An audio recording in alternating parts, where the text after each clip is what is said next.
Blog Talk Radio.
Hello, everyone. This is Chrism, and I'd like to welcome you to this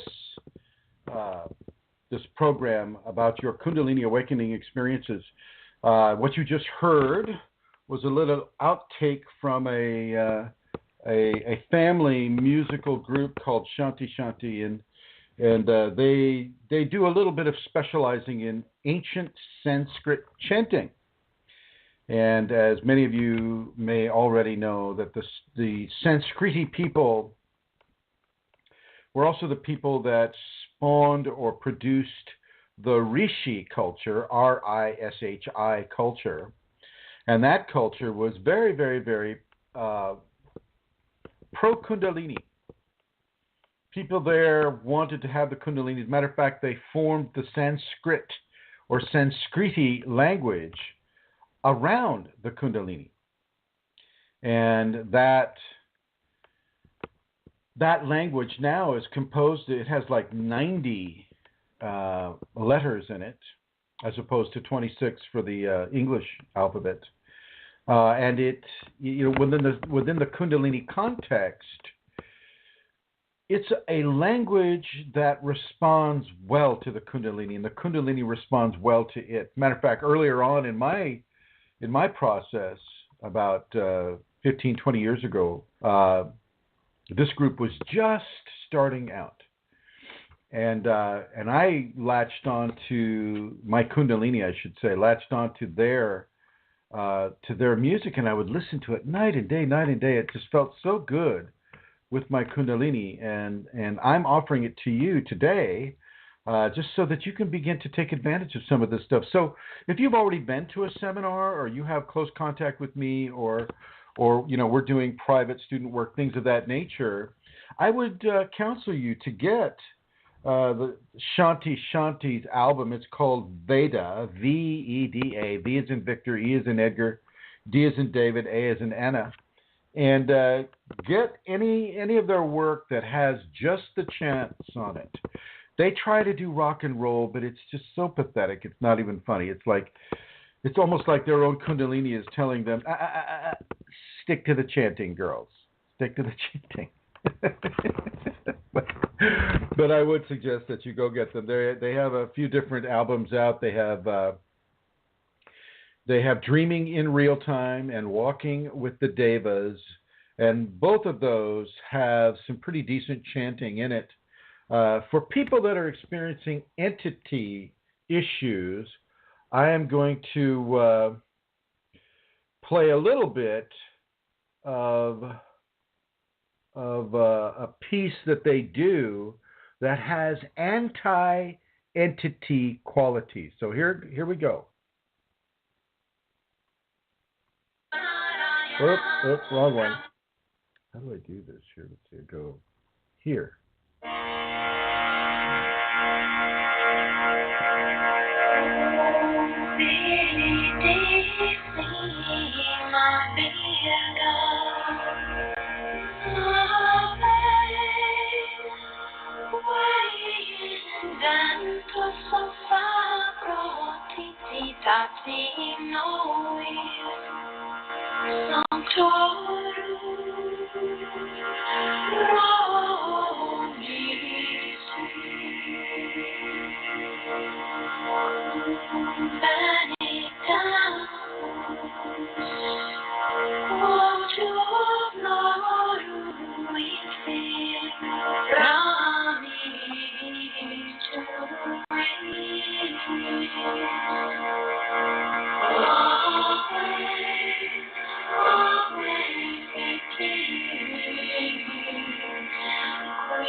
There you have a little bit of that one. That one's called O Viridissima.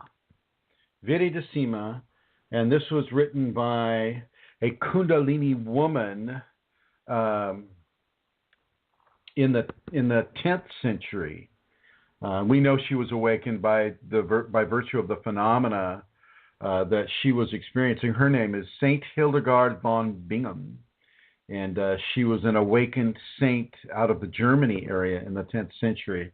And she wrote that music. And I have tried it with people that were under direct attack by entity. And it has a very, very, very positive effect for people that are going through that difficulty. So, I just want to, put it to you that way. I'm not trying to get rid of the entities. But I'm trying to help people get rid of their fear of having the entities kind of inserted into their lifetime experience, which is that feels like the real trespass. When it's not a trespass because your Kundalini is allowing it to happen, and you get. If you're in a rapid format activation, which means, the Kundalini's coming on really, really fast, really, really strong, often people will get entity contact before they're psychologically really prepared to have it. Now, if you have a teacher that recognizes the entity scenario, well, then you're, forewarned is forearmed, but most people don't. I didn't. And so this type of music that has been proven to have a very positive, beneficial effect for the individual, not so much for the entities. They don't really like it because of what's being said and the fact that this is a Kundalini music that was written. It doesn't matter that it was written over 1,000 years ago. All that matters is that the Kundalini still is within the melodic structure of the music. And this is something that I'd like to talk about a little bit today, is when you have the Kundalini, and let's just say you have your favorite coffee mug, okay? So I have my favorite tea mug that I have. I have tea in it right now. It was made in Peru by a woman named Norma. And because I have Kundalini in my body, and so do you, C.L. Morgan, and so do you, Gold Kundalini, and Atlantis Seeker, and Vincent, Elizabeth, and Joey, and Sitar. Everybody has the Kundalini. So anything that you touch also receives the Kundalini. And once the Kundalini is there, it's always going to be there. 1,000 years from now, when your coffee mug or my coffee mug is here trying in vain to get turned into dust, unless, of course, it's run over by various tractors or we have a nuclear, explosion or whatever, the molecules of your favorite coffee mug will still have Kundalini upon them. And so what I do is when I'm putting on a seminar, I bring blue bottles, the cobalt blue bottles.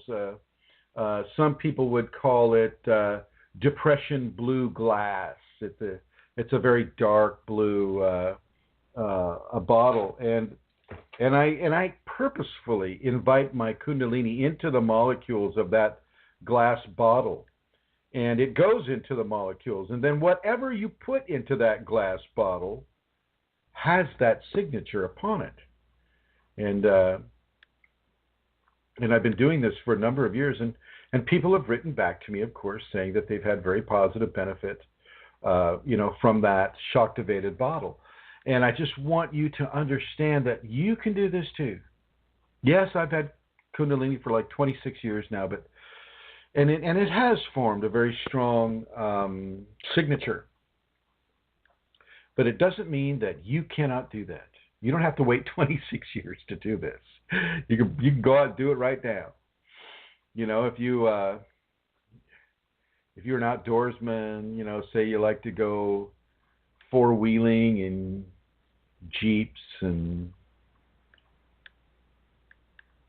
vehicles of that way, even the steering wheel that you're gripping will have a Kundalini signature upon it. So FYI, everybody, for those of you that are already Kundalini active or awakened, your grace is willing to spread itself into material objects.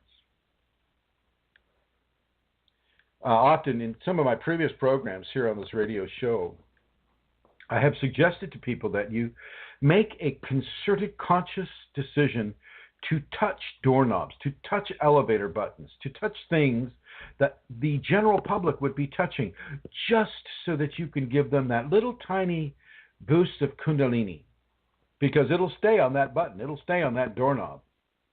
It'll stay on the metal of that parking meter, or the many various things that we use when we're out in public. It will stay on those things, and those qualities will be carried over into that energetic signature upon that cup or that bottle or that piece of paper or the silverware, the doorknob, the elevator button, the railing on the staircase. I mean, you name it. The pen that you endorsed your check with at the bank, all of that, the Kundalini will stay on those things. Consciously understand this and consciously put a level of love, and let the grace of Kundalini amplify that love into that inanimate object. I wanted to say that. So getting back to the Shanti Shanti, the Sanskrit language has a very, very powerful draw for many people in the Kundalini. Now, you might think, well, I must have had a past life as a Hindu. Well, not necessarily. I know my past life was of a shaman in the Amazon jungle somewhere, and so I didn't have a real strong connection to any kind of Sanskrit or Hindu type of philosophy. Yet when I talk about 8,000 years ago, when the invaders, the Aryan invaders, came down from the Ural Mountains and marched down into the Indus Peninsula and began to insert their religion, their beliefs, their understandings, their mystics into the Indus Peninsula, and became consumed and also consumed the shamanic paths that were being currently practiced by the indigenous people of the Indus Peninsula at that time, 8,000 years ago. Well, those two cultures merged, and they merged in a way that allowed Kundalini a freedom of expression that really hasn't happened ever since then, except perhaps a little bit in Egypt. But with Egypt, it was basically there for the priest caste and the ruling class. They could have that, but the Jews or the other people that were building the temples couldn't. Which actually got carried over into contemporary India. Even though I know contemporary Indians will say, oh, no, we don't do the caste system anymore. Well, you most certainly do.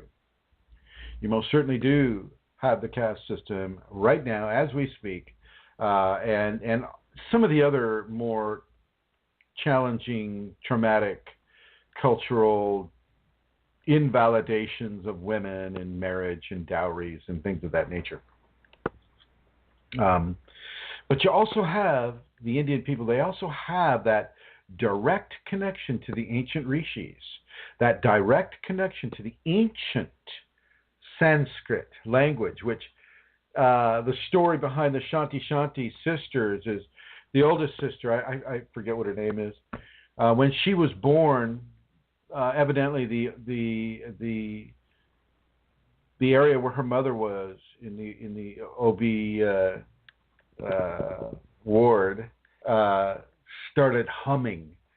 Even the nurses could hear the humming, like a bunch of bees were collecting together. And when this young lady was born, very soon after, around the age of 6 or 7, she started to speak a pure dialect of Sanskrit.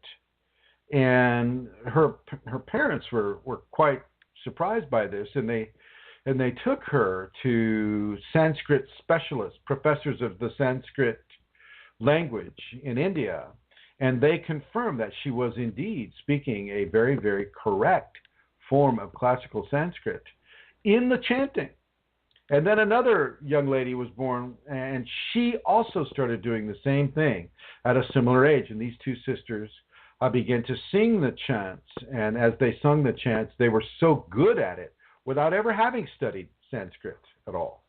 They were so good at it that they formed a musical collaboration with their father and their younger brother and the two girls, and that is what Shanti Shanti is comprised of.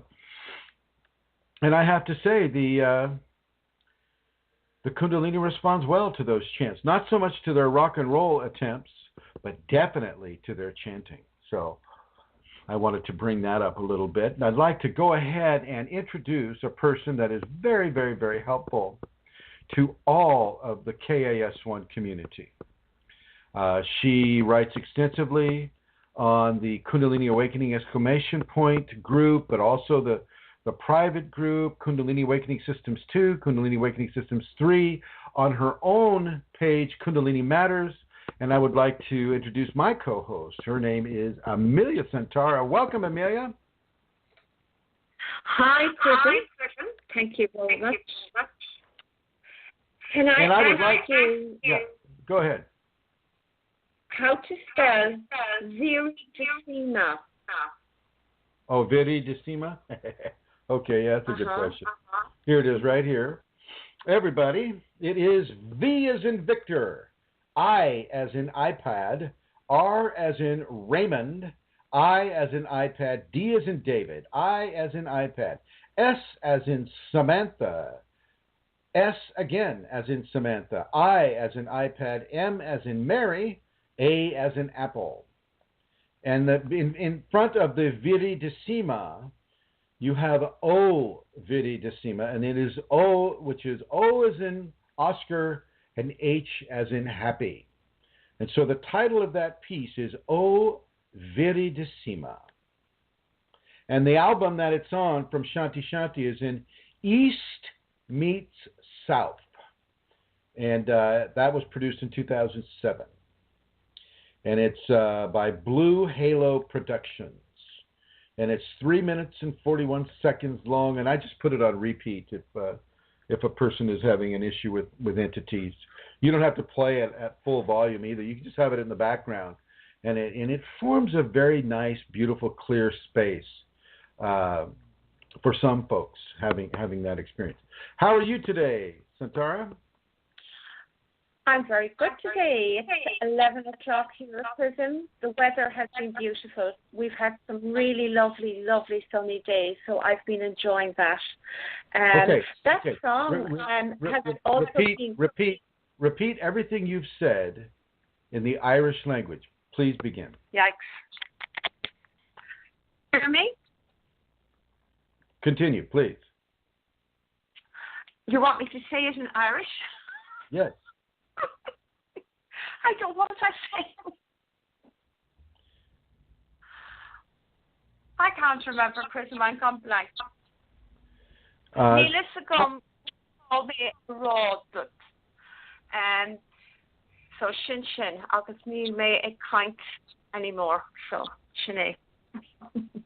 Okay, and so the reason why I have you do that is because of the very, very special spiritual connection that Ireland has. Ireland has, an extreme amount of archaeological evidence of other civilizations being there far before the British. And, with the dolmens and the different standout rocks and some of the areas there that are very, very much in line with what I'm talking about as far as ancient Rishi or Sanskriti word. Can you go ahead and welcome everybody to the show and welcome each person that you see there in the chat room in the Irish language? Okay. Okay. Well, Dias Murgus Galer, agus tá fáilte rud isteach go dtí an radio seo a nocht. Tá méid fécant ar an screen agus Dias Murgus Emma, agus Atlantic Seeker, agus Dias Murgus agus Padraig Mary Jean, Vincent, C.L. Morgan, agus Cole, agus tá mé tá gro a gomdit galéir, agus fáilte. Now, That's do it. they know that? Thank you very much for that. And if the people in the chat room there, can you let us know that the sound is okay? Can you type it out? Excuse me, I had to sneeze there a little bit. Yeah, that would be Mary Jean. It's interesting, Chrism. There's no one Yes. typing. I know. That's worrisome. That's worrisome. Yes. There we go. Type. Steel Morgan's typing. Okay. Talking to the air again. Oh, good. Did you hear my air recording? Thank you. Thank you. Okay, thank you, guys. You know what's Okay. interesting about the Sanskrit? Very early on in my process, the Sanskrit language really, really resonated with me. It just resonated so much. And just like you, Chrism, I did not have any experience or interest or connection at all to yoga or to any Eastern culture or philosophy. And yet the Kundalini, that Kundalini language, is just, you know, it used to bring tears to my eyes. It kind of brought a tactile end to my heart. Yes, you can get bliss from listening to that. Yeah, I did. And I discovered, at least, you know, I didn't discover, Kundalini guided me to learn that there were Sanskrit lessons available in my city. This is years ago now. And I went there for a time. But it was a real phase of intensity for me. And it passed. It's not like that to the same extent anymore. But it was amazing. Yeah, the Sanskrit language, you know, for the first 12 years, 13 years of my life, I went to sleep, and every night, every single night, I was transported to the Amazon, or the Amazon was transported to my room, and what I would hear would be some of the bird sounds like we heard with the ayahuasca ceremony down there, Santara, you know, that type of stuff. Yes. And I would hear that every night. I would hear howler monkeys every night. I would hear, you know, crickets and other kinds of animal sounds, growling sounds, long, drawn-out sounds. But I wouldn't hear Sanskrit. And later on in my life, when I was finally gifted with the understanding that I had Kundalini, well, it took me straight back there and, you know, and started filling in the blanks with shamanistic practices designed for Kundalini expression. This would be my third incarnation with the Kundalini, and I have only myself to blame for this. Just keep coming back to hell. Don't get enough, huh? Anyway. Yeah. So yeah, it has a very, very, very definite impact, and the Sanskrit language is very pure. It is a prayer and a music and a language all at the same time. And I'm pretty sure that each one of these Kundalini people, from Cole to Mr. Morgan to Vincent, Mary Jean, Emma, Lannis, Guest 1250, all these people will have, I think, a fairly positive experience with that. Well, the O Viridissima piece is ancient Latin because she wrote it in the 10th century AD, and she wrote it within the context of the spiritual belief system she was involved with at the time, which was Christianity. So O Viridissima has to do with adoration of the sacred feminine, as in Mother Mary, and the truth of her qualities. So, it's a very devotional piece too, Chrism. I remember listening to it and being in devotion with it, as well as it being for, entity. It's a beautiful devotional piece. And there's another piece that I don't have on my little iPhone here that I've used also for devotion, and you have it over there, I believe, on a CD that we made for you. And that was written by a guy named, and I'm going to, Paul. Oh, yes. Paul Schaefer. You can't get it on iTunes, but you can get it off the web. There's still a CD on it, but I'm trying to remember the name of the CD. It's the third release of his album that is called... Hang on a second. I am so going to find this right now. I'm just going to create another page. I'm going to go Paul Schaefer. P-A-U. I'm just doing that.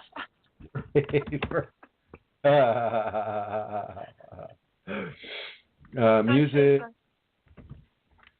And, yeah, we go. And that would be, oh boy. Spell Schaefer for me, Chrism. Yeah, well, there's different spellings for that. Yeah. Oh, gosh, I gotta get this to the folks here today because it is so, it's important. Because this music is even more powerful than the Sanskriti music, because it carries such a strong devotional quality. Just a second here. Let me try it again. Oh, Schaefer. Oh boy. I can kind of see the CD cover. It's something 3. Not cantata, but oh gosh. Keep looking that up, will you, Amelia? Because I'm going to move on. Keep looking that up, okay? Can you hear me? I'm looking it up. Can I bring you back to the Irish language, though? You were speaking about that being ancient, and the Irish language. You want to say more about that? Oh yeah, there's a lot more to be said about that. But I want you to keep looking up for that piece, and I will talk about the Irish language. As far as I know, not much of the Irish language had changed until the Brits came in and started inserting English and refusing the native Irish speakers the ability to speak their language. And then that's when it started to change a little bit, or not. I mean, it depends, I think, on the region and how strong the native population wanted to keep speaking their language.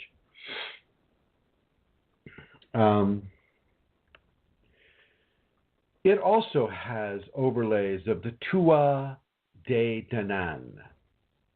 And this is very important because the Tua De Danann were a race of people that came from the north and the west, and a lot of people are saying they came from Atlantis. But they came and they had very, very demonstrable abilities that are very Kundalini-like. And I'm fairly certain that they imbued some of the Irish language, certainly the ancient aspects of the Irish language, with that Kundalini energetic pulse.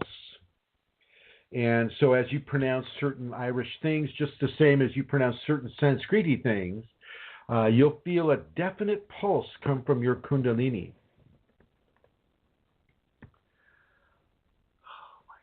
I'm still looking for that piece. So yeah. It's very, very important, the kind of music that you listen to. Another one would be, the album is called Dakshina, and it's spelled D as in dog, A as in apple, K as in Kundalini, S as in Sam, H as in happy, I as in iPad, N as in Nancy, A as in apple. It's called Dakshina. and it's by a blonde woman. I know it's terrible. My name, I never knew. I never know what I'm going to talk about, so I don't really get to like put down notes that prepare me for this. Oh boy. Oh my gosh. I just read what C.L. Morgan says. He says, today's topic, fitting as 2 days ago, was 7th anniversary of my spinal sweep while doing ceremony with 3 Tibetan lamas. Very cool, C.L. Morgan. Okay, let's see.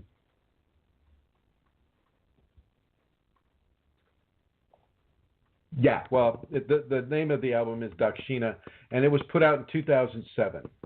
So that would be another one to get for people who are wanting to have Kundalini begin to be inspired by the music that they're listening to. So, and I know Cole and perhaps Mary Jean, Vincent, you have had other experiences with this.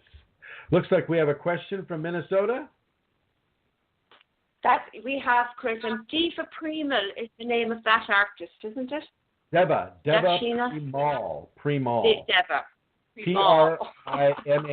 Yes, Deva Premal is the Dakshina artist. And all of her music, there is very, very... What is going on?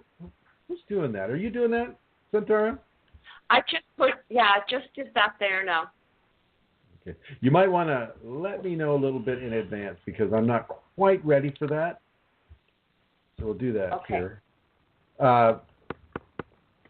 So yeah, do look to get that music going for yourself.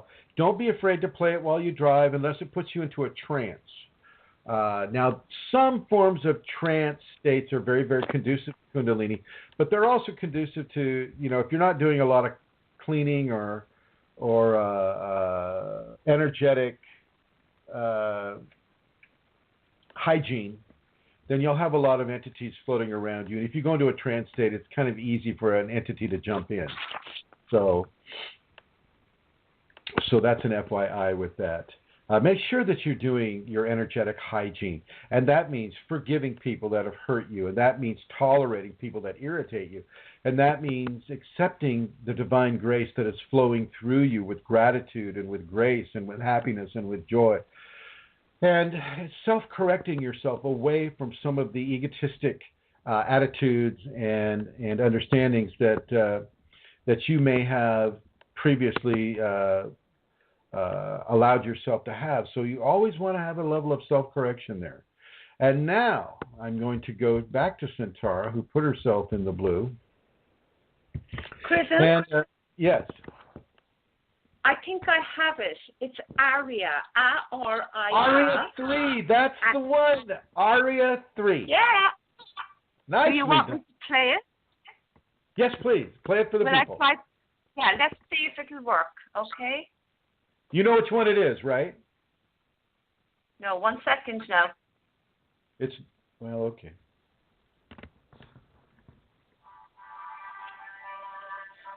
Oh, is this it? Maybe it's not. It needs to be the one called Ascension. Yeah, this is it.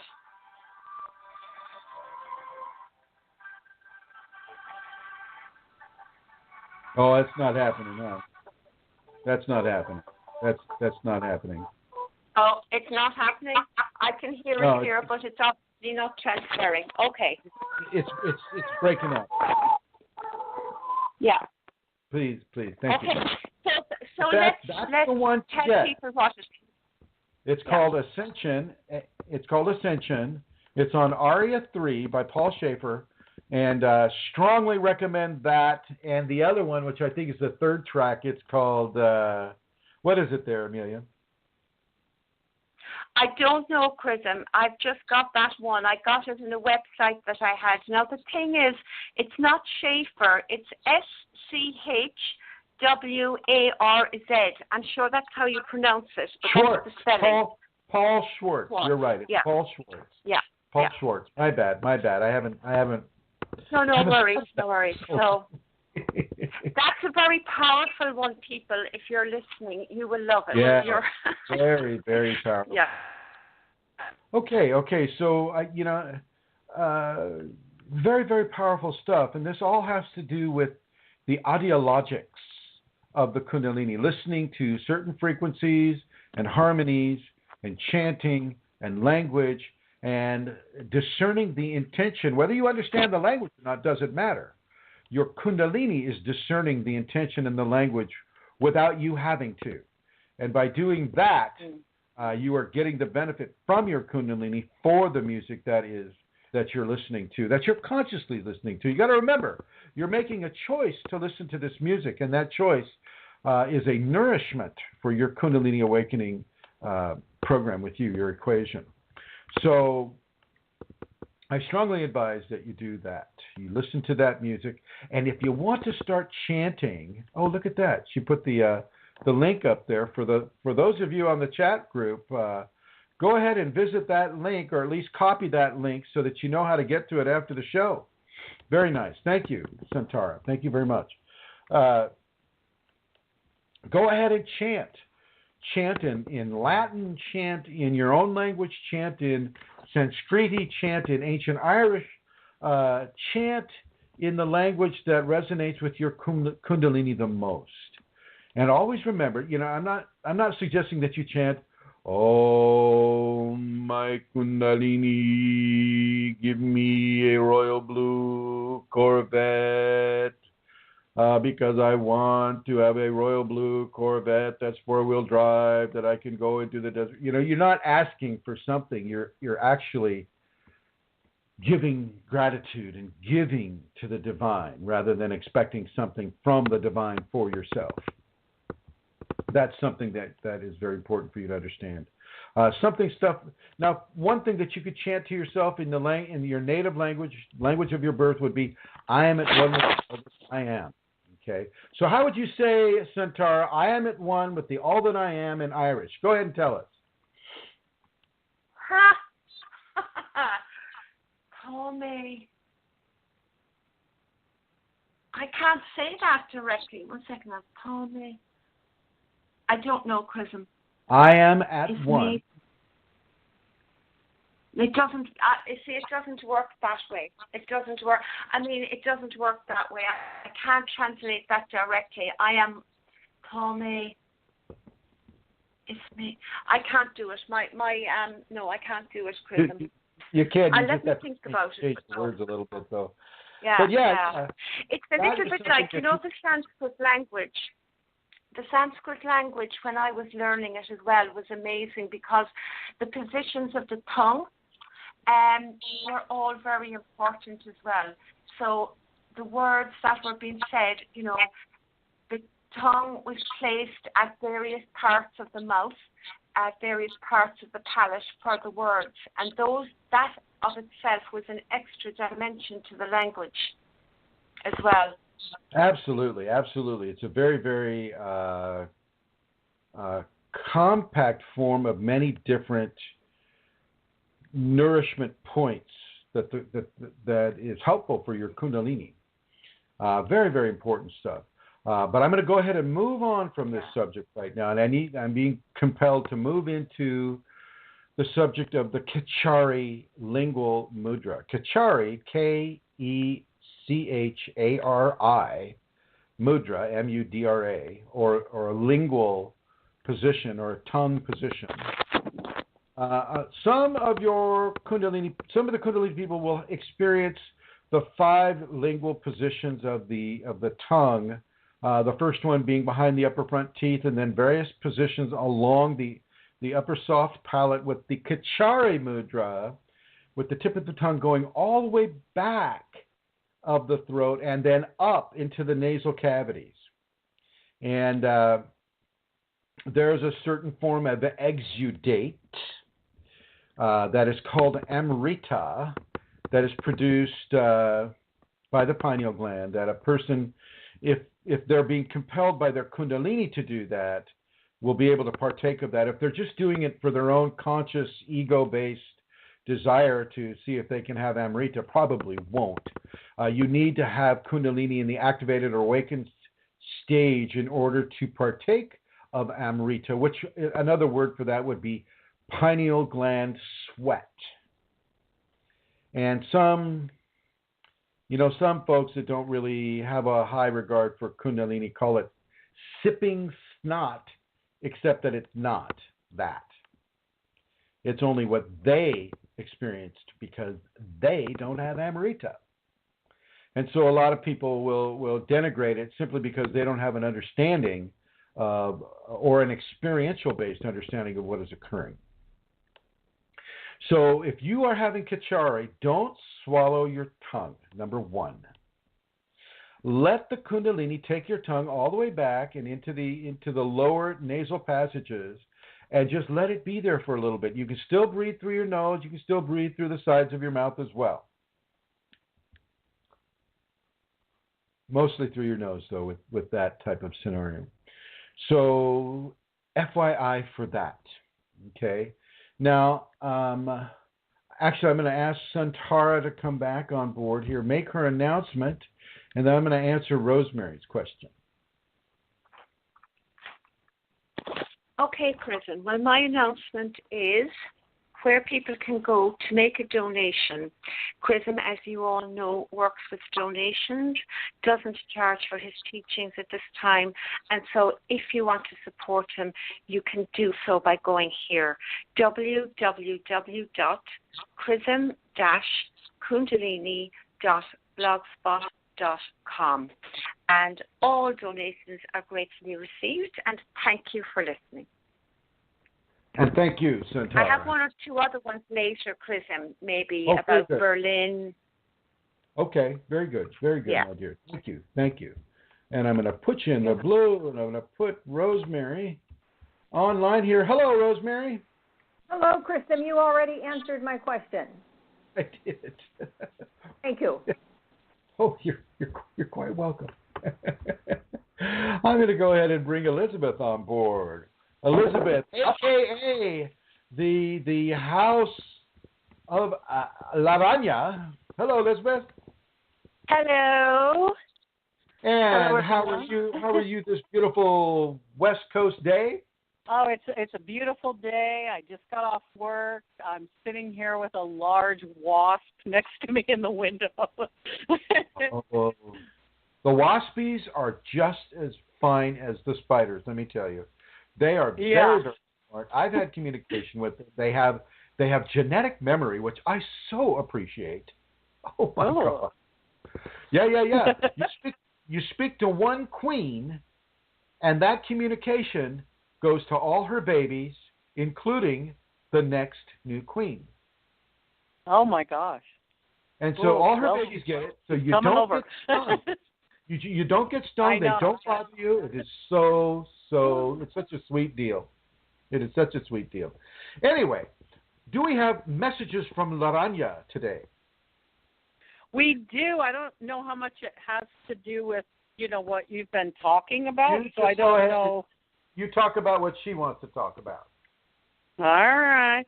Well, this week she gave me, I had asked her a question because I had read again and again Brooke's posts on women and jealousy and why I was pondering, why does that happen and things. And Elizabeth, to give people a bit of a reference point, can you read Brooke's piece and then read Laranya's right afterward? Oh, golly. I don't have that on my computer, but hers was different, and Laranya changed it from, she didn't talk about that. She instead talked about ego retraining. And so she answered my question very briefly and in a completely different way than Brooke had answered, than Brooke's post. But it wasn't what she wanted to talk about ultimately with me. What she wanted to talk about with me was ego retraining. And so she titled this one, Time to Grow a Thicker Skin. And she very briefly talked about Brooke's post. And sorry, go ahead. I just love that. Time to grow a thicker skin. So true. Time to grow a thicker skin. And she just said very briefly about the subject that Brooke had posted. She just said, when you start to spread the words of the Kundalini Divine, there comes with it a seeming deluge of jealousy and pettiness. It will come at you from all directions and can make your ego mind a little shaken, to say the least. Energy forces that are against this information getting out into the general population for the betterment and spiritual evolution of this planet will create obstacles to be overcome, and in many instances that your ego mind must ignore. Jealousy is insidious. It undermines the very things that love nurtures. It chips away at our basic foundations and makes us weak. Look closely at the definition of insidious: proceeding in a gradual, subtle way, but with harmful effects. It can create an endless cycle if not put a stop to. It is a wonderful way for the negative energies to try and sneak in and create havoc. So stop it in yourself at all costs and ignore this behavior from others, period. By now you know a lot about psychological projections. Remember not to feed into them. But then she changed the subject immediately. Well, just a second now. Just a second. Okay. Just a second. I'm going to read really quickly what Brooke wrote so people have reference. The attitude of jealousy destroys. It is the vilest attitude one can hold. It will breed competition and desperation within the heart of an individual, causing them to do very hurtful things to one another. The pattern shows up and finds a particular expression among women. They jockey for position. They manipulate and try to exert control over their surroundings. They attempt to exert control over the people in those surroundings. They become addicted to recognition, validation, and position, as if these are things that give them their identity and their security. But it is the Kundalini in you that is the only source available to you that gives value through you. The Kundalini priestess is love. She holds love for her sisters. She knows, just a second here as I'm reading this, I'm going to go ahead and put you in the blue, Elizabeth. And the Kundalini priestess is love. She holds love for her sisters. She knows that she needs them. She has compassion for them, and at the same time, she honors them. It is my prayer today that all women return to love, that they release the competition one with another. They release their desperate hearts into the purifying fire of the Kundalini. It will be the healing, releasing, understanding, correcting, and resolving of this particular frequency of expression, that of jealousy, that will allow one to ascend even the first steps into the temple of the priestess, or the temple of the sacred feminine. And that was written by Brooke Robertson. And coming back to Elizabeth here, putting her in the red. And that's just to give everybody a basic reference point for what Elizabeth just wrote from Laranya's standpoint. And I'll ask you to come back later on and go through the archives and rewind that so you can get Laranya's understanding first, and then, you know, the reference point with Brooke. Continue, Elizabeth, with the new subject. Okay, so that being said, then she changed it. She said, well, it's not changing, it's on the same subject, but she's then making it about retraining and refocusing the Kundalini, restructuring our egos.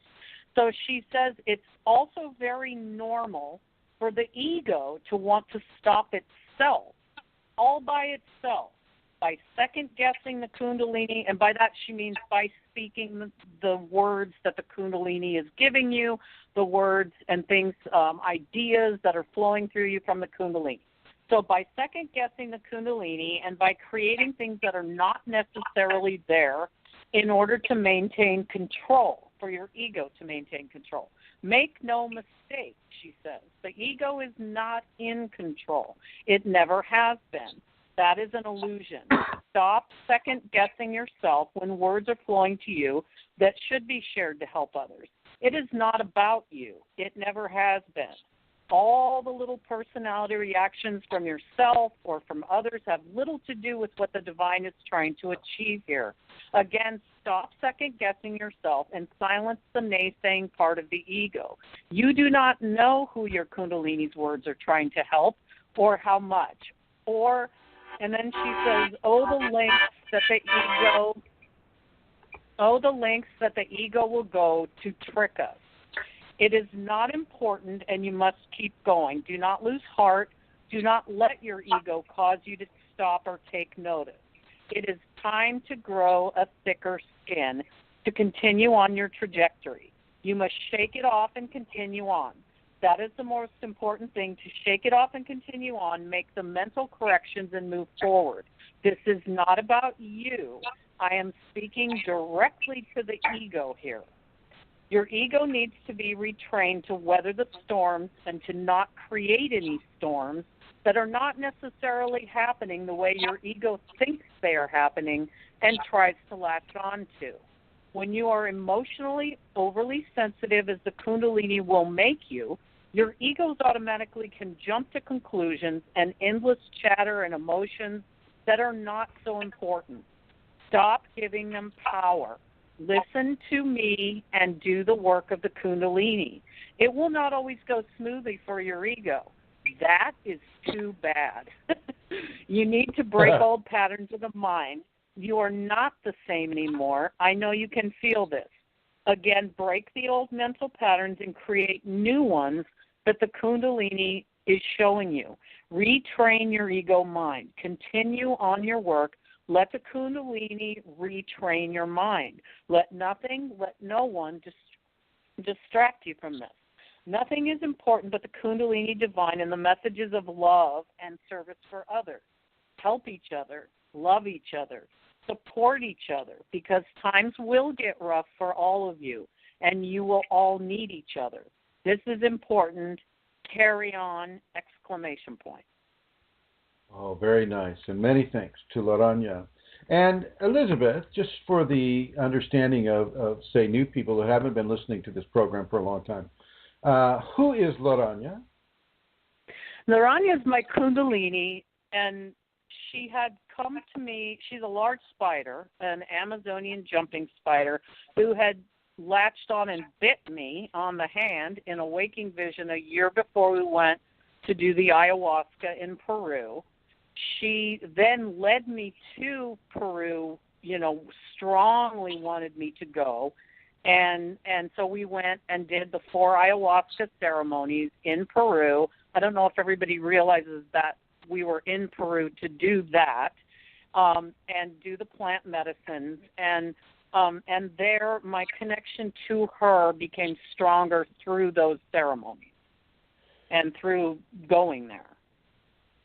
Very good, very good. So yes, this is specifically from the Awakened Kundalini and Elizabeth Dalton Gonzalez, who the Kundalini itself has decided to come to her as a large spider. Actually, the Peruvian jumping spider is one of the most venomous spiders in the Amazon basin.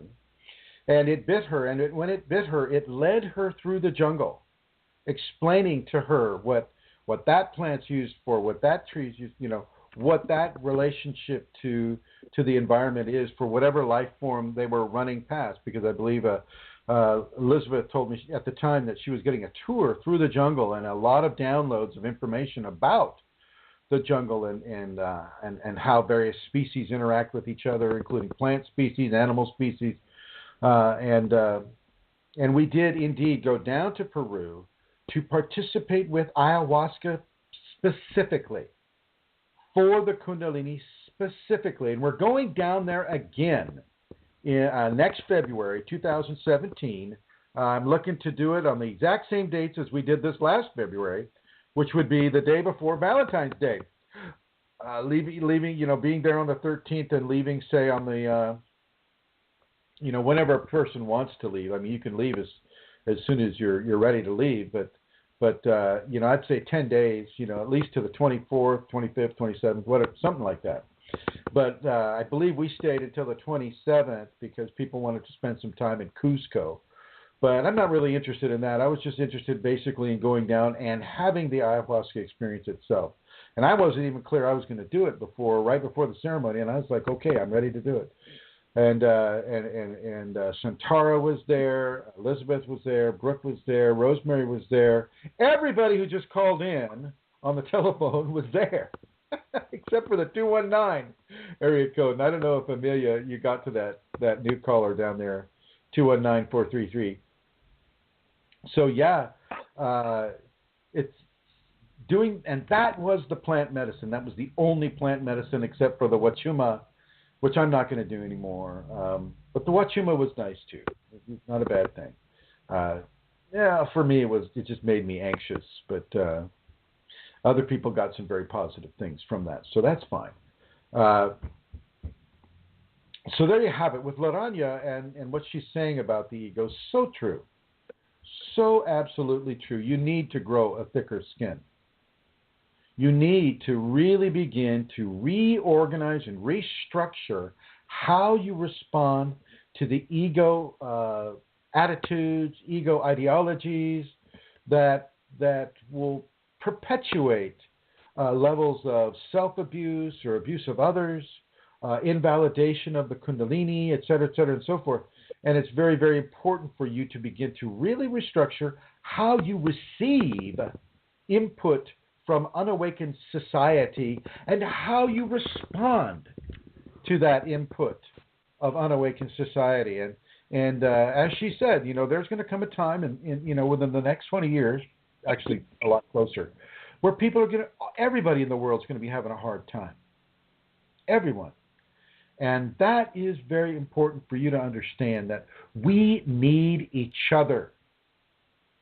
Awakened, unawakened, it doesn't matter. Now, with the awakened folk, it's very, very helpful to have community with other awakened people. Like even this program here has a sense of community. We have regulars here. We have Elizabeth, Dalton Gonzalez. We have Mary Jean and Vincent and Theo Morgan and Cole Kundalini and Rosemary and many, many different people who come here all of the time. So we have community here and the availability to converse with that community. And I'm going to give that phone number out right now, the area code to call into the show and ask a question about your Kundalini or about the Kundalini in general. The number is 347-934-0026. 347-934-0026. And you can go ahead and give us a call and ask your question. As soon as you call in, Amelia will come over to you. She'll say, "Hi, how are you?" in Irish. You may not understand her, but that's Amelia there. And you can let her know, what your question is and things like that. So definitely grow a thicker skin. Grow a thicker skin and really, really, really begin to bring that new attitude out into your public and private dealings with unawakened society. Do you have anything to add to that, Elizabeth? One other thing, after I was given that, later that night, I fell asleep. I had a dream. It was kind of a lucid dream, and in the dream, she literally showed me a leaning or wobbly table, and it was just an old table with a leaky top, and it was leaning to one side, and there was all kinds of stuff piled on the table, forcing it to collapse. And as soon as I woke up, she gave me a whole analogy, just saying, and it went with the reason I'm telling you is because it went with the previous whole ego retraining thing. And it said the table represents the ego and the wobbly legs are structural concerns. The leaky top of the table are the ego's old patterns, no longer able to serve from and causing it to need reinforcement in order for it to function properly or a whole new surface to be installed. The table is a bit unstable, and if things are added to the table, especially things that weigh different amounts in areas that are weak, it puts a strain on the table, which can then wobble or break if not reinforced and strengthened in those areas. The Kundalini will do this with the psychological ego body. When the ego is fragile and wobbly in certain areas, strains are put on the ego from the Kundalini and from situations outside of oneself, which is also the Kundalini, for instance, and can be used to put this kind of strain on the ego where they can cause the ego to collapse to then strengthen it. that is another reason it is so important to trust the divine in all things in order to strengthen your ego, to retrain your ego in the areas that need it. We first have to have these areas cleared and strengthened by the Kundalini in those weak and unstable areas. When we do not understand that things are happening for a reason inside of the Kundalini equation, that's when the ego gets confused, angry, and can act out in jealousy, mistrust, hurt, whatever, and other things that occur for the ego. And so trusting in the divine, again, is paramount to place what is needed on the ego where it's needed for your benefit. The Kundalini one of the good things about training the ego, retraining the ego, is if you give the ego something to do, if you let her or him participate in your Kundalini awakening process, but participating in a way that is constructive and helpful to your Kundalini equation, it can go very well for you, very well for your complete process. All right. Now, wait a minute, Ladanya, Elizabeth. Alana Seeker asks, why are dark forces intentionally trying to interfere with our awakening, as Ladanya said? And I'm going to ask that directly to Ladanya. Because they don't want the information out. They don't want the spiritual evolution of the planet. They're happy with the planet the way it is. Well, they're happy with it going in a negative direction. Their job is to corrupt. That's their job. And the corruption is not just with dark forces attacking Kundalini people, but it's also with dark forces attacking anybody. And especially if you look at karma, many people's karma is not necessarily happy and pleasurable. Most karmas are actually very, very, can be very painful. It can be very, very difficult. And those dark forces will latch upon to that person having that karmic rebalancing and try to make that as painful as possible. And what happens with that dark force doing that is it really, really, really pushes that person to really balance that karma, really get into it. I mean, it can go overboard a bit with people sometimes, but they're really pushing it. And so the dark forces, whether they like it or know it or not, are always in service to divinity, because it is the divine that allows them to even exist and do this work. Doing this work with corruption. That's why I tell people, don't try to get rid of the entities. Ignore them. Let that be a strengthening for you, and a strengthening for your trust in the divine. Just as Ladanya was just saying right now, the divine. It is allowing everything that is happening to you to happen. And it's allowing that for a very specific reason, and that reason has everything to do about your evolution, the evolution of your soul. Your body's going to go, but your soul is always going to be here. Always. Now, does Ladanya have anything else she would like to add? No, that's it. Well, I would like to say many thanks to her, many thanks to you, Elizabeth, and thank you. And if you can, I would like to kind of make you a recurring theme here, if that would be okay with you. Sure. Thank you, my dear. Thank you very, very much. I'm going to put you in blue, and I'm going to bring up, let's see, looks like, I think, Rosemary. Hello, Rosemary. Hello, Chrism. Thank you. You have announcements. You're welcome. Yes, I do. There will be a seminar here in the Upper Midwest, a seminar July 9th and 10th, and we are going to a natural and reestablished prairie. It's about an hour south of the Twin Cities, and I have information on that, July 9th and 10th, Saturday and Sunday. And have materials to send to people. So I just was working on that today. And an amazing time to spend with a teacher. Those of you who really, as I do, enjoy and benefit from this time with you, Chrism, and Elizabeth, and as people share, we have an extended time like that on 2 days, and a great gift and a time that Chrism invites us to participate, if we'd like, in receiving a Shaktipat, and that, likewise, a great gift. And we have... When did you receive your Shaktipat, Rosemary? That in September of 11, I think. Yeah, September of 11. It's an activation. I have a strong activation that grows. I can just sense it. And I could see, Elizabeth, when you were saying about the ego, and when that, I can clearly identify when that's going on like that.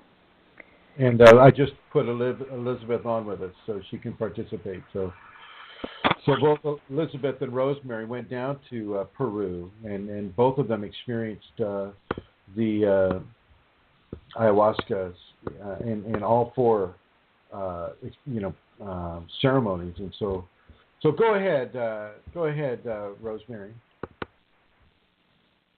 You want me to share about February? February. Oh, no. That's okay. So everybody, we are having a seminar, and it is a restored prairie. I don't know if most of you know, but most of the ancient prairie of the Midwest, which I think Minnesota would be the beginnings of the Midwest, has been taken over by farmers. There is very, very little natural prairie left in the world. In the world, on the North American continent, there is very, very little natural prairie within the United States left, because farming operations have taken over with wheat and corn and soybeans and things of that nature. And this wonderful couple, Marcy and her husband Bob, have decided to restore their, I think they have about 40 acres, Rosemary, is that what it is? No, it's over 100. Over 100 acres of their land into the natural prairie as it would have been in before the white people came into North America. I mean, restoration with fish in the streams, beavers, native trees, native grasses. I mean, I bet if they could get a buffalo down there or two, they'd do that too. They're very, very, very pro, and they're very, very pro Kundalini as well. Raising peacocks and horses, and all of these different things. Very, very, very much so. Very pro Kundalini, and I really, really like Shakti in a natural environment. If I could give that Shakti pot in the creek without sullying the creek, then I would. But I probably don't want to do that because it's a fragile ecosystem. So I'll do it on the prairie grass somewhere. But Shaktipat in a natural environment is really, really nice. I enjoy that tremendously. And hopefully the people that receive it enjoy it as well. And I just want to say thanks to you, Rosemary, for all of your hard work, your organizational skills, exceptional organizational skills, and the outreach that you do in the Minnesota Twin City area, bringing this information of Kundalini to the population. I think you do. If I had a little button that gave you applause, I would be hitting that applause button right now. I'll have to get some special effect. Well, thank you, Rosemary. And I'm going to go ahead and put you in the blue and bring Santara up. Are you there? I'm here, Chrism. Yeah. Okay, all right. Do you have anything to add to what Laranya said, or Rosemary, anybody? No, nothing at all. Thank you again, Elizabeth, and Thank you to Rosemary. I suppose I could say a little bit about I don't have much information about Berlin. Manisha, that's on our group, is organising the Berlin seminar, and we will have more details later on in May. But I can tell you the dates. It's September the 3rd and 4th, and it will be happening in Berlin. So if you're living in Europe, this is a wonderful opportunity to come and meet Chrism, to come and receive Shaktipat, to meet other Kundalini people. I mean, it's a very rare thing, and this applies as well, of course, to the Minnesota seminar. It's a very rare thing to meet other Kundalini people. I'm here in Ireland. I don't meet them. I occasionally meet a girl from Dublin. People like Rosemary's in Minnesota, she's blessed to have a community there. But for most of us, that isn't possible. So when something like a seminar comes to Europe, it's really an opportunity, I feel, to grasp, if you can do it at all, and meet other Kundalini people, because it nourishes your process. It gives you a sense of, being on a journey that can be shared and supported with other people. And Chrism coming to Europe and to Minnesota, indeed, is a great blessing. As I said, Chrism has awakened Kundalini for 30 years. I mean, that is awesome. Most of us are teeny tiny little babies compared to that. And it's fantastic to have a teacher that can come and relate to all of us and give of his Kundalini to us and his teachings and experiences. So if you're living in Europe, I suppose I'm saying really consider coming to Berlin. You will be so glad you did. You really, really will. 3rd and 4th of September, maybe mark it in your diary as a first step in considering it. And later on, we'll have Manisha on, hopefully, if she's awake, because it's actually an hour later, again, over where she's living in Europe. It's now 1:15 to midnight here. It's 1 a.m. there. So one of the days when she has the information, we'll ask her to come on here and speak about it and share that with you. So 3rd and 4th of September to consider. And another thing I'd like to announce is that, stay on here, Santara, is that Alonso del Rio, which is the shaman we used in Peru, for his experience and leadership with regards to ayahuasca ceremonies, is coming to Holland in I believe late August, and I believe that was the plan. I don't know if any of that's changed, but he'll be coming to Holland, and I believe Santara, you are going to see him there. Is that correct? That is the plan. There are a couple of people interested in seeing him there, and my husband is interested in meeting him for the first time and partaking in a ceremony there. So, yeah, that may be happening in August. As you say, we're not, we don't have details, and I don't know how public those details are made, actually. So there's that. Okay, no, very good. Thank you, Santara. Now, if you would please begin with the 3 questions that I believe you have. Well, since I spoke with Chrism for a moment before we started. There are a few more that have come in. So I'm going to start with one that was on the group, and it was connected with entities. And I wrote it down, and here it is. I need help. The entities are gaining control to the extent that I am feeling powerless and hitting myself on the head. Why is this allowed to occur? It's getting worse by the day, since they now use my faster EFT to something, all my resistance. Anyway, you get the idea there, Chrism, to release all my resistance.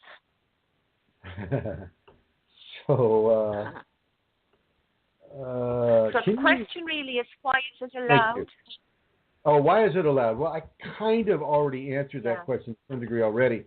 It's allowed because the person, first of all, the person needs to have an understanding that there are consciousness and forces in life that exist beyond the 5-sense physical body.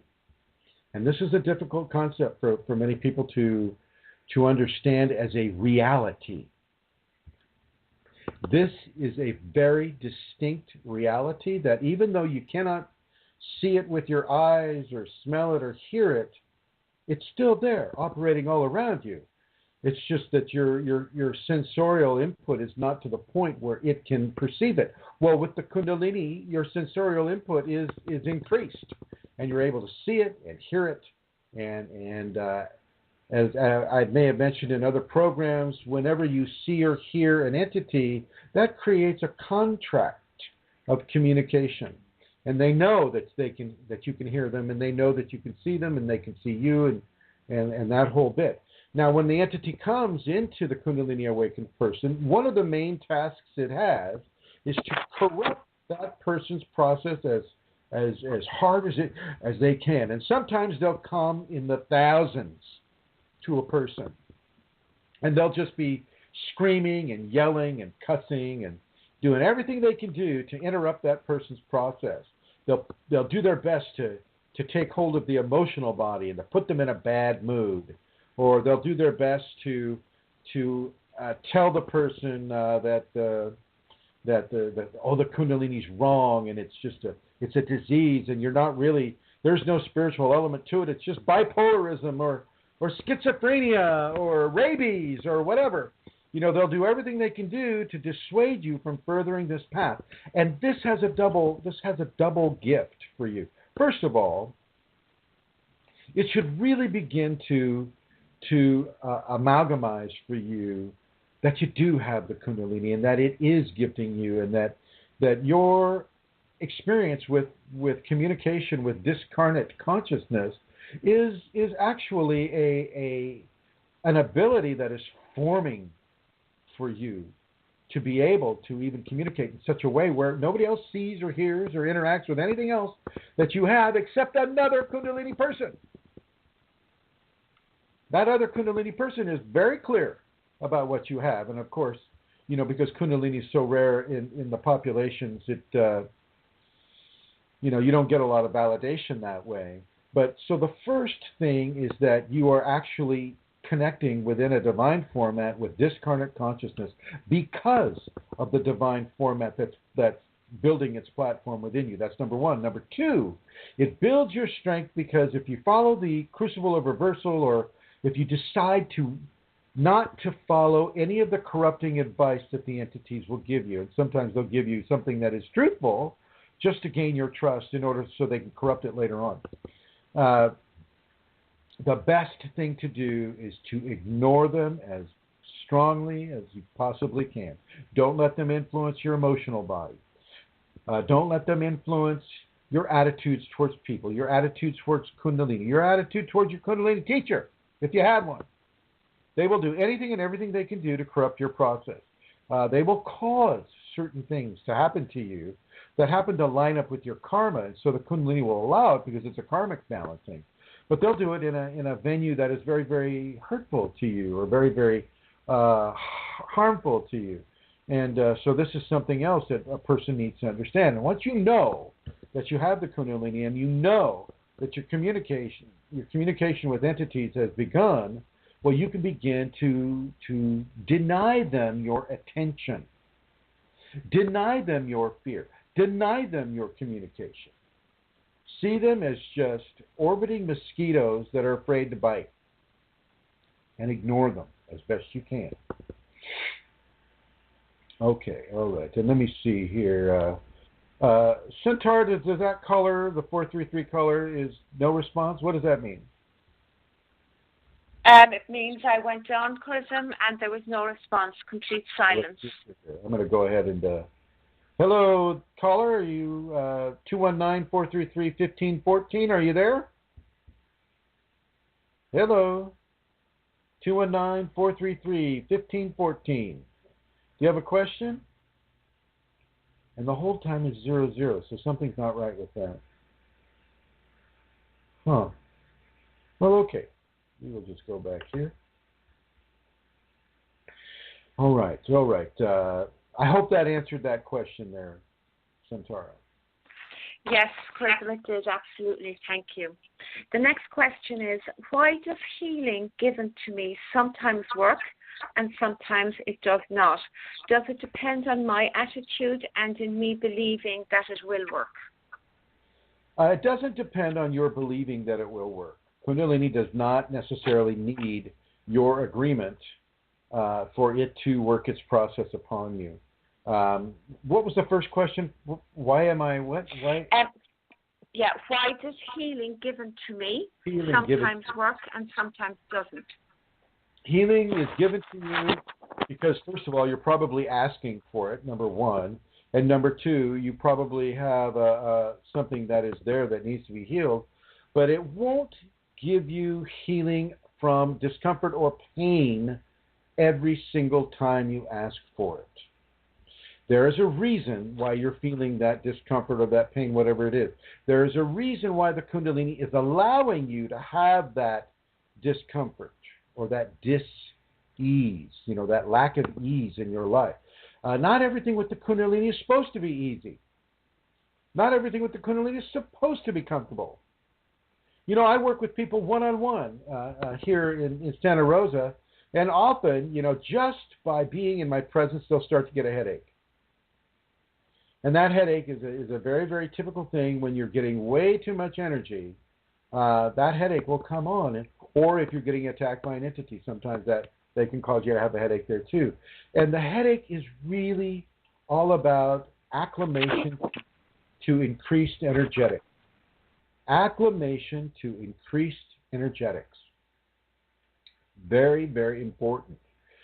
Sometimes you have to endure the discomfort in order to have acclimation. And so, let's go back to Peru. We were at 9,000 feet there, and every 25 feet, I had to stop and breathe and rest because I'm here right now. I'm probably at around 87 feet above sea level, which is a big difference from 9,000 feet above sea level. Where you can see the tops of the Andes just by looking up. I had to acclimate. I had to continuously acclimate to that. And I had to go through the pain and the discomfort of what that acclimation entailed. And so with the Kundalini, so will you also sometimes have to go through the pain and the discomfort of what the Kundalini is doing to you.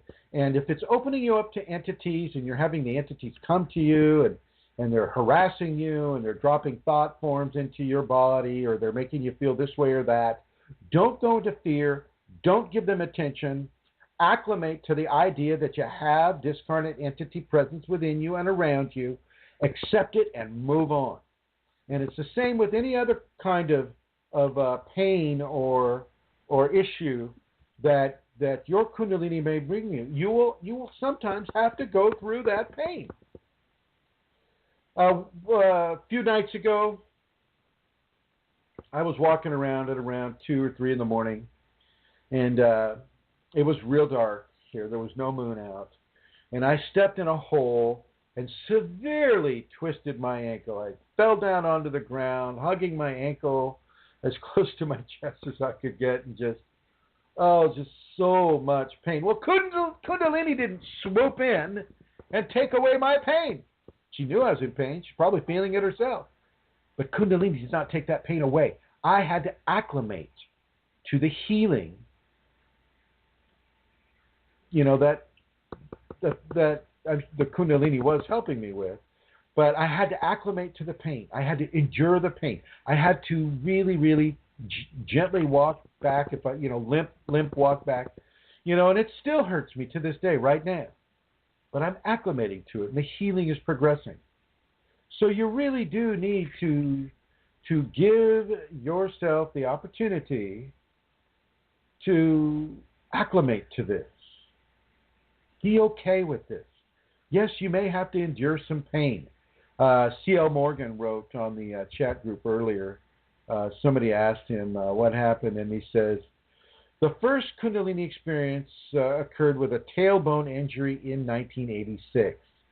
And so he, and I've had tailbone injuries too, and boy, does that hurt. it's a very unique level of pain. I'm sure C.L. Morgan might agree with me with that. It's a very unique level of pain, and it will have, many times it will have a Kundalini consequence. But he had to endure that pain. Mr. Morgan had to, they've got a special pillow. It's called a donut pillow that you have to sit on because you can't sit like a normal person because the tailbone is in so much pain, especially if you break it, which is even worse. I only bruised mine, but, some people have broken their tailbone, and, quite often they will have Kundalini response after that. But, so it's very important for people to understand that they're not going to be pain-free all the time with the Kundalini. It's just not going to happen that way. We feel pain for a purpose, for a reason. Okay? C.L. Morgan's writing. He says, oh, yes, I agree. Okay, my dear Santara, next question. Next question is long. Let me see. Okay, I'm just going to read it. My first spiritual dream happened in 1984. I saw Lord Shiva and Lord Hanuman circling around the idol of Lord Ganesha. They had torch of fire in their hands. This dream had all the indications of the Shakti prayer. As Lord Ganesh is deity of earth element, Lord Hanuman is god of air, son of god of air. They had torches of fire in their hands. Lord Shiva lives in snow-clad mountains of the Himalayas. Thus, above dreams had elements of air, earth, fire, and snow.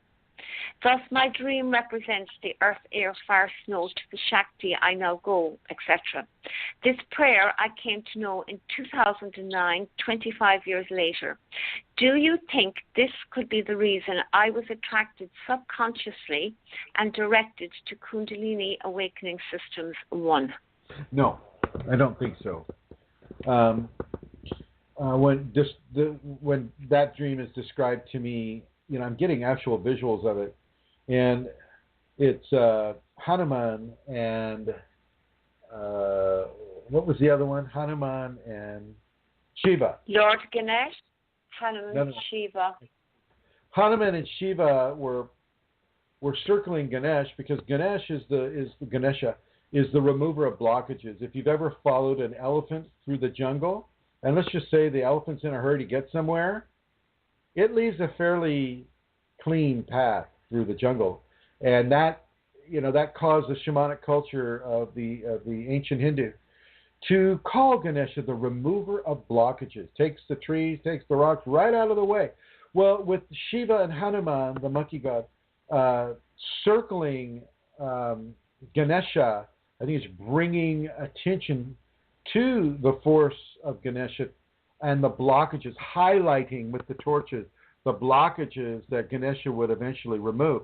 I think the Kundalini itself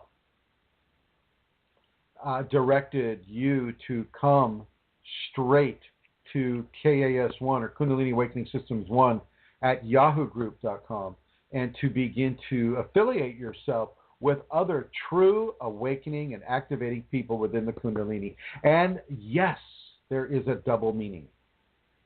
There is a double meaning to that dream. You might see that dream as an hourglass with one aspect of the dream flowing downward and another aspect of the dream flowing upward.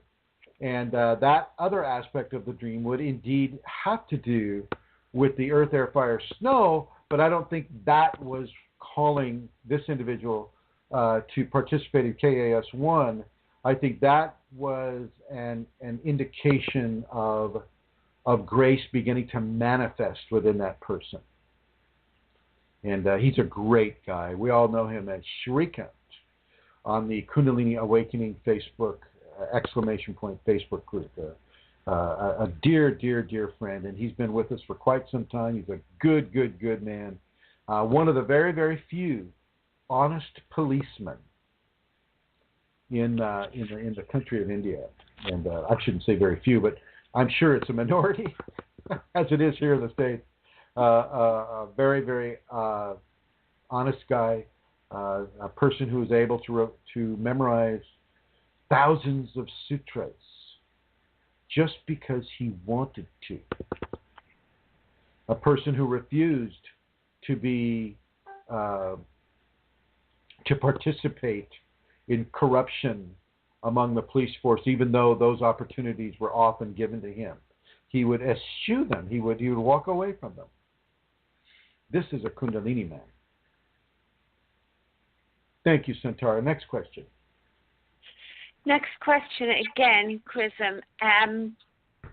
Does horoscope or palmistry stars sign indicate awakening? No. Yikes. Okay. Well, let me go on a little bit about answer. Let me go on a little bit about that. When you, for a certain level of individual, the constellations can be followed as an evolutionary route. So the horoscope can be followed as an evolutionary route. You will live through every sign in the zodiac.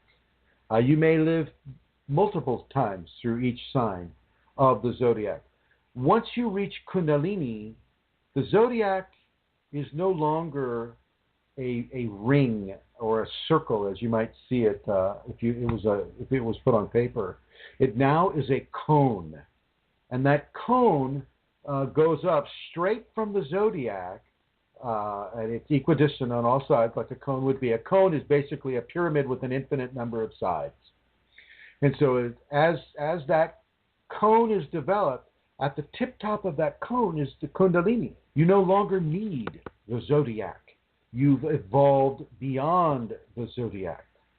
But for people that are still within the activation or, beginning to come into the activation, they will still have affectation or fixation upon the zodiac itself, whatever their sun sign is, whatever their moon sign is, whatever their rising signs are.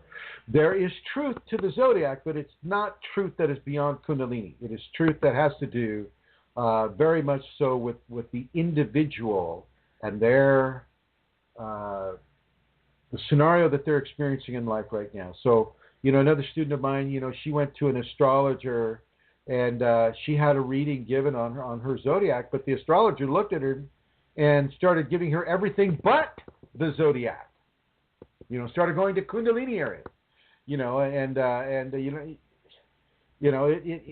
it's definitely a very provocative point because it really demonstrates, first of all, that this person is one of my students right now, and a very proactive student, and is working very hard to find their balance and to express their skills and to give their service and their love and their understanding into the populations, into the direct environment, social and otherwise, that they're living in right now. And so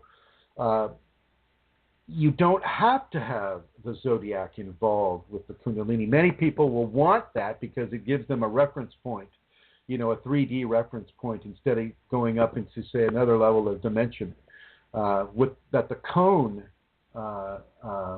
brings about in a person, but you don't need it.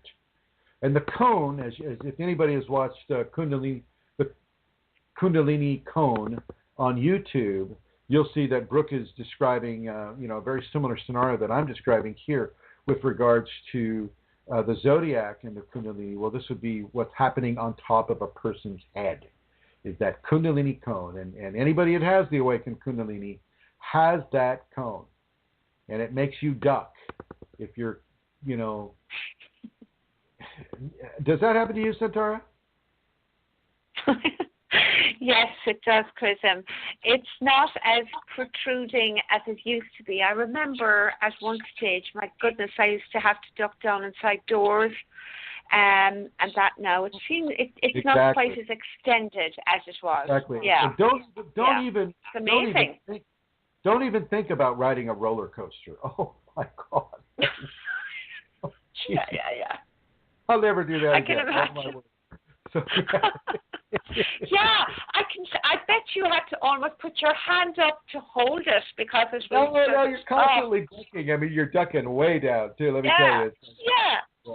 And moving. Yeah. Wow. All right, That was Mike. a great answer. Thank you for expanding on that, Chrism. That was very good and helpful. Okay, so this person has written in recently to me and says, can you ask Chrism during the radio show? I need some clarity on a dream. I saw 3 warts on my right palm, each at the intersection of fingers to the palm. 2 warts came out, but the one between the index and the middle finger grew to a size of a pencil. My blood reached to the tip of the wart. Then it started making different shapes, a red rose, a red pine cone, and I could feel the pressure of blood flowing in the wart while it was taking different shapes. Thank you for asking. I'm sorry, was there a question in there somewhere? Yes, I think it just says the person wants clarity on the dream. I think basically they're asking you, Chrism. Yeah. What does it mean, you know? I think the Kundalini is being very clear, a rose and a pine cone. I mean, yeah, I don't know that it gets any clearer than that, but the pine cone would be a simulacrum of the pineal gland, and the rose would be a simulacrum of their Kundalini Awakening equation. And the wart would be a call out to the ego, knowing that the ego would look and say, "Oh my God, there's a wart there. What do I do about that?" You know, because it deals with our vanity, and with the health of the body as well. And so the Kundalini knew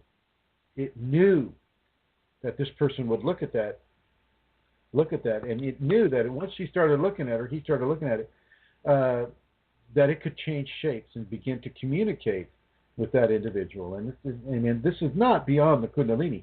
I think it's kind of cool that the wart is shape-shifting one way or another, and that the blood, this person can feel the blood going into it and helping it move into different shapes. This is a new one on me, I have to say, and I'm very happy to receive the shape-shifting wart reference.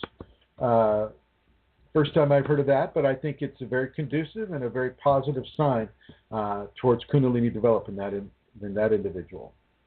Next question.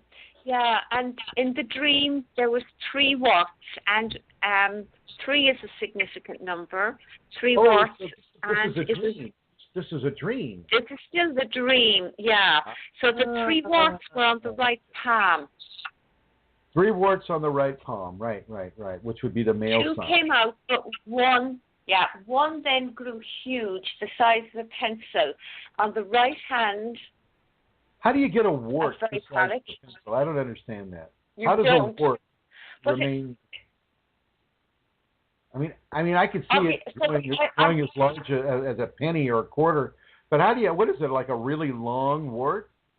Yeah, well, obviously they're looking at their hand. There's 3 warts, and then one of them extends out and out and out, further and further, until it's the size and shape of a pencil on the right hand. Okay, all right. But I'm feeling it's a very Shiva symbol myself, but anyway. It's kind of a Pinocchio symbol, too, with the nose. Yeah, especially with that being on the sacred male, the right hand. I could see the Shiva reference very easily. Yeah. Well, thank you. And it's definitely a Kundalini communication, no doubt about it. A rose and a pine cone. Perfect. The rose would be the first chakra. The pine cone would be the 7th.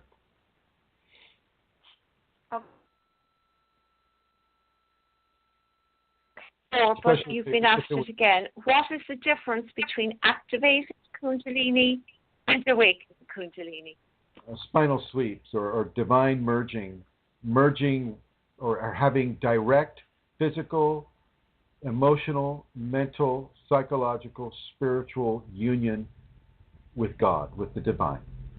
Once you have that, you are no longer in the activation sequence. Now you're in the awakening sequence. The activation leads up to that divine merge.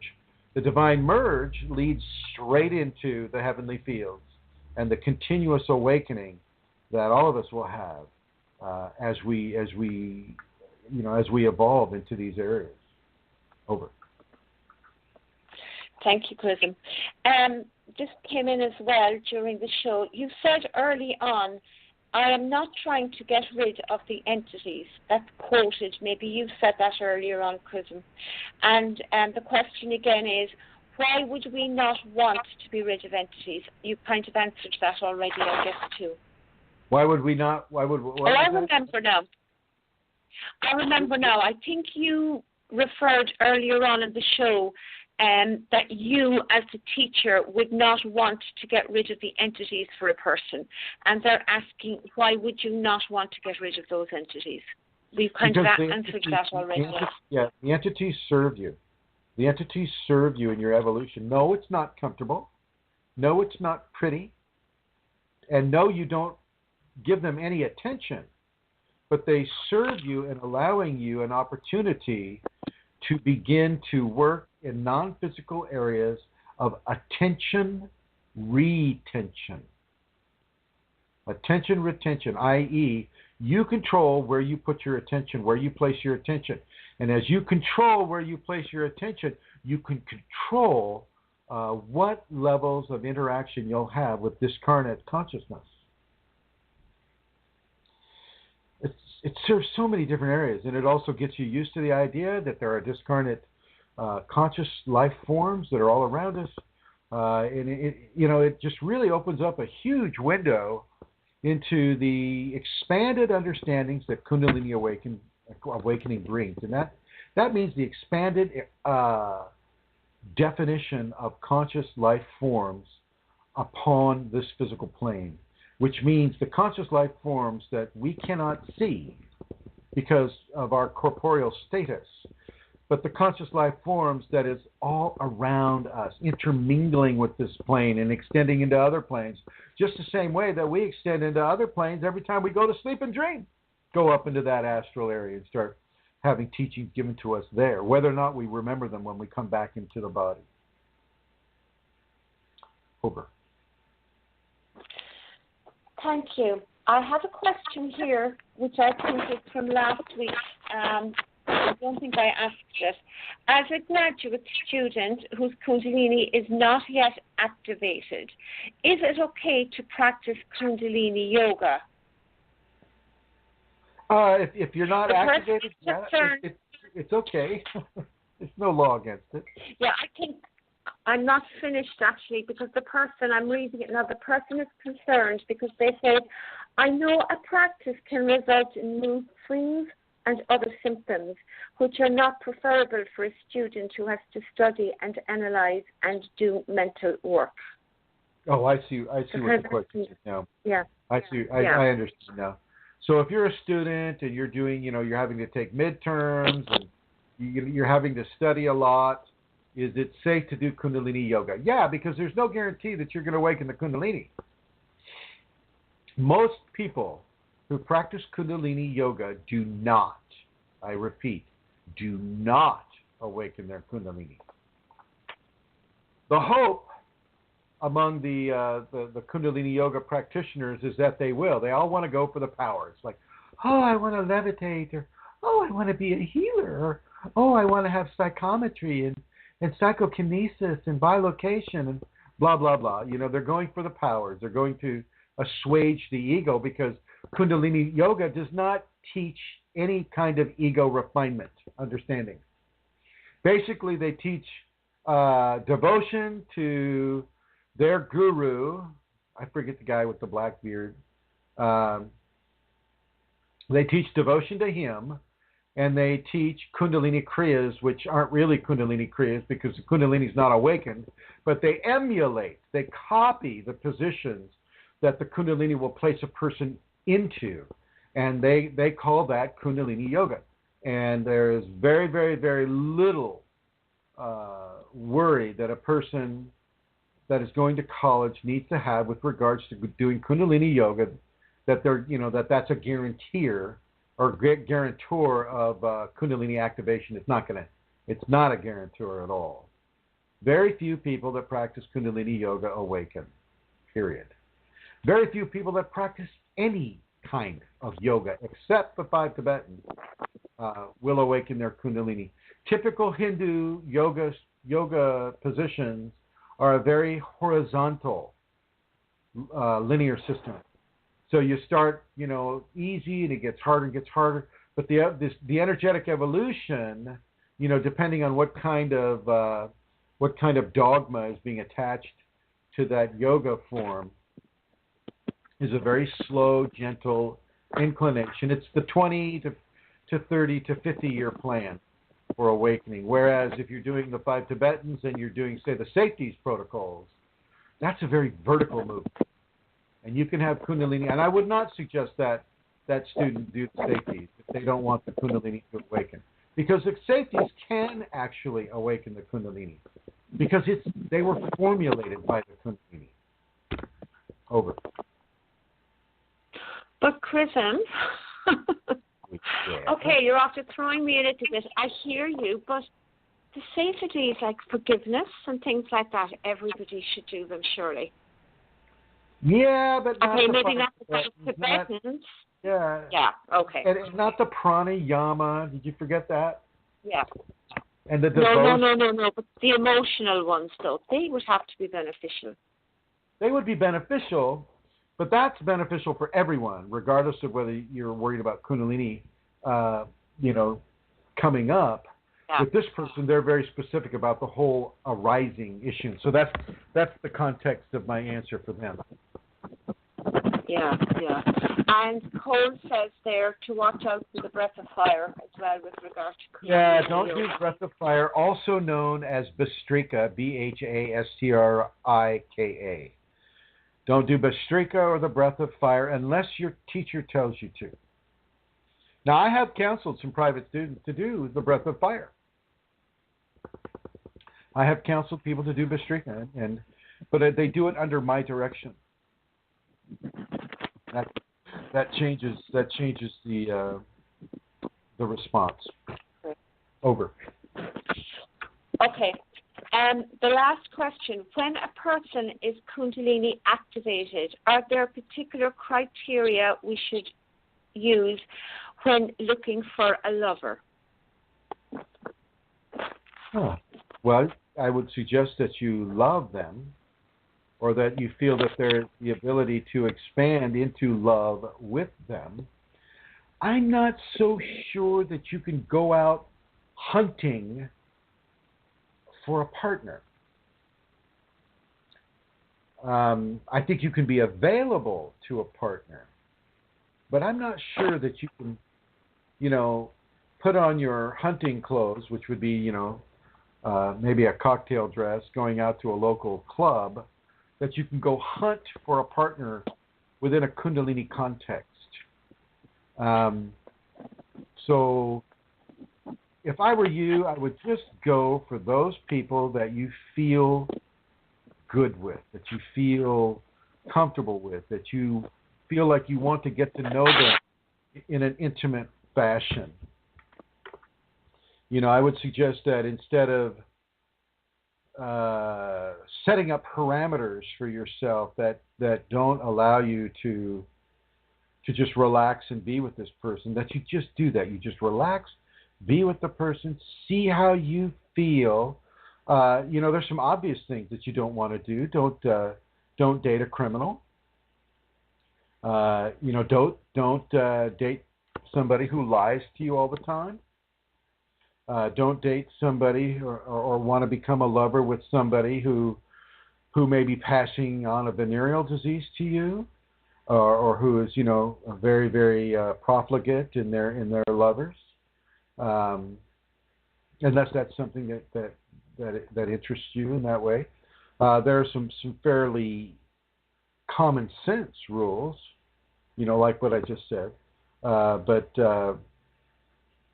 I think the Kundalini in you can give you a very special sense about an individual, and then I suggest you follow that sense. Look at that sense. Feel what the Kundalini is giving you in that communication, and from there, let yourself be guided towards one individual over another. Over. Okay, thank you, Chrism. That's it. No more questions. All right. Okay. Very good. Very good. Now, let's see. I think that stand by a second here. Oh yeah, let's talk a little bit about karma. A lot of the Hindu and Sanskriti-based people, Sanatana and all that, will say that, oh, once you got the Kundalini up, yeah, your karma is all finished. You don't have to have another bad thing happen to you. And that's just patently untrue. You will have challenging events in your life whether or not you are Kundalini activated or awakened. Okay. Karma has a very, very, very definite timeline for the events that it wants to inject into your life. It has a very, very specific timeline, and it's also looking at a very, very specific level of Kundalini communication. And your karma will fit you perfectly. I don't care if it's twisting your ankle out there in a hole like I did, or getting robbed at gunpoint and in Rockefeller Center Square, New York City. It doesn't matter. You're still to handle those negative, hurtful, challenging situations with as much grace and trust in your Kundalini as you possibly can. Yes, if you're robbed at gunpoint in Rockefeller Square, New York City, you'll have to get your license, you'll have to get your credit card, you'll have to get all the pertinent data cards that you need in this society replaced. It is a lot of work. But I don't want you going for revenge. I don't want you hitting yourself too hard because, you didn't wake up that morning going, oh, hey, I'm going to get robbed today. You didn't. But the karma allowed it to occur. And it may not be your karma. Well, actually, typically it takes 2 levels of karma for that to occur. The karma of the thief and the karma of the individual to have the thief available to them at that time, at that place, and for them to be selected out of all the other people at that time, at that place, in that type of context. Let yourself trust the Kundalini. Don't be afraid. When I say Kundalini has your back, that means Kundalini is backing you up. They can point a cannon at you, and the Kundalini can cause that not to fire. You just keep your mind focused on ahimsa, do no harm to others, keep it focused on love, keep it focused on forgiveness, keep it focused on honesty and truth and tolerance and grace.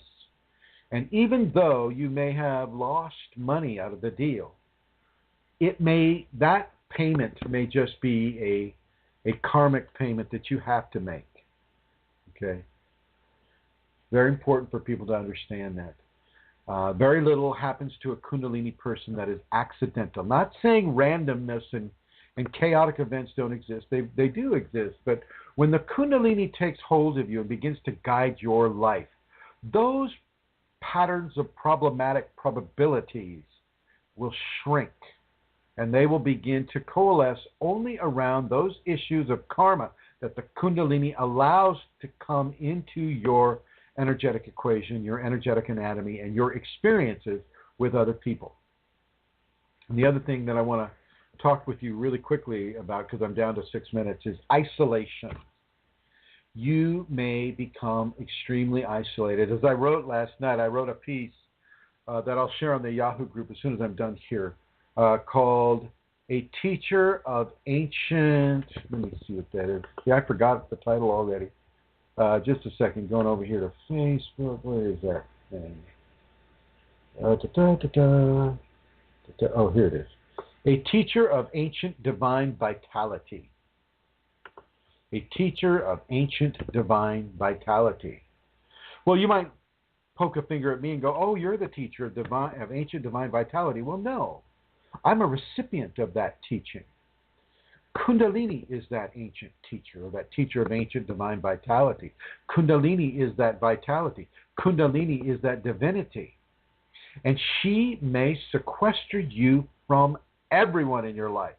She may take you away from your family, away from your friends, away from your job, away from your doctor, away from your dentist, away from everybody and anybody that matters to you at all. She may move you to a different country. She may move you into the hills and you're to live off the land. I mean, she can move you, the Kundalini can move you anywhere it wants. And there you are. There you will be. for a time as you work through the different lesson plans that the Kundalini has for your particular Kundalini equation. Don't be afraid to be isolated. Don't be afraid of that. It is nothing to fear, and it has everything to do with developing a strong sense of self and comfort by being just alone with you and your skin and everything under it and on it. Don't be afraid of that. Embrace that. If she's assigned a teacher to you, embrace that teacher. Totally welcome that teacher into your life. Totally surrender yourself to that teacher. I have people dreaming, and in those dreams, the Kundalini comes to them and says, look up Chrism Kundalini. He's the teacher that you need to go to right now. And they will eventually find me, and we will start that teaching. I will not deny a person who is having that experience. I will fit them in no matter what. And if that has happened to you, you go ahead and contact me. And that includes those of you that are listening in the future on the archives. Welcome to all of you. That includes those of you listening to this on your computer or on your smartphone. That includes those of you in the chat room right now and on the telephone right now. You follow the instructions of your Kundalini just like I do with mine. She gives me advice all the time, and I follow it. Another thing that I want to say before we go is that you can reach this information on YouTube at chrism.kundalini. There's 342 videos there for you to participate or partake of, covering a very, very broad swath of Kundalini phenomena, Kundalini scenarios, Kundalini questions and answers. You can go to Facebook, Kundalini Awakening ! Is a group. Kundalini Awakening Systems 2 is another group. Kundalini Awakening Systems 3 is another group.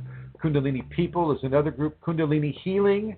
We have one group that is public. We have another Kundalini Healing group that is private.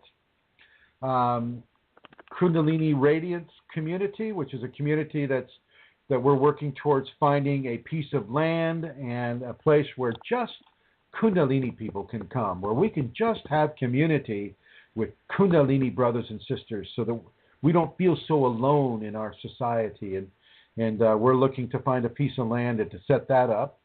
You can go to Yahoo groups, and that would be Kundalini Awakening Systems 1 at Yahoo groups. We can go to the website, which is KundaliniAwakeningSystems1.com. We can go to KundaliniAwakeningSystems1.uk. What is it for the UK there? Let me see. Dot something. .co.uk, I think. .uk, is that it? Something like that. .co, yeah. Anyway, we have a website that is Kundalini Awakening Systems 1 UK.com, I guess. Yeah, it's a .com. And then we can go to Google Plus, where there's Kundalini Awakening ! And we even have a LinkedIn Kundalini Awakening group as well on the LinkedIn network. So you can go to those networks and you can discover questions that you may have that have already been answered, or you can ask new questions. I've just been told that there's 90 seconds left, and I just want to say, I want to give you some last words, Amelia, inside of 90 seconds. Woo, the pressure. Thank you, everybody, for joining us. As Chrism said, this is the community. Love you all. See you next week. Thank you, Chrism. And thank you, ma'am. And everybody, I'd like to thank everybody for listening. I would like to, inside of 60 seconds, I would like to say thank you for joining us today. And I look forward to having a similar conversation with you next Wednesday. And I will go ahead and end this the way we started it. And blessings to you all.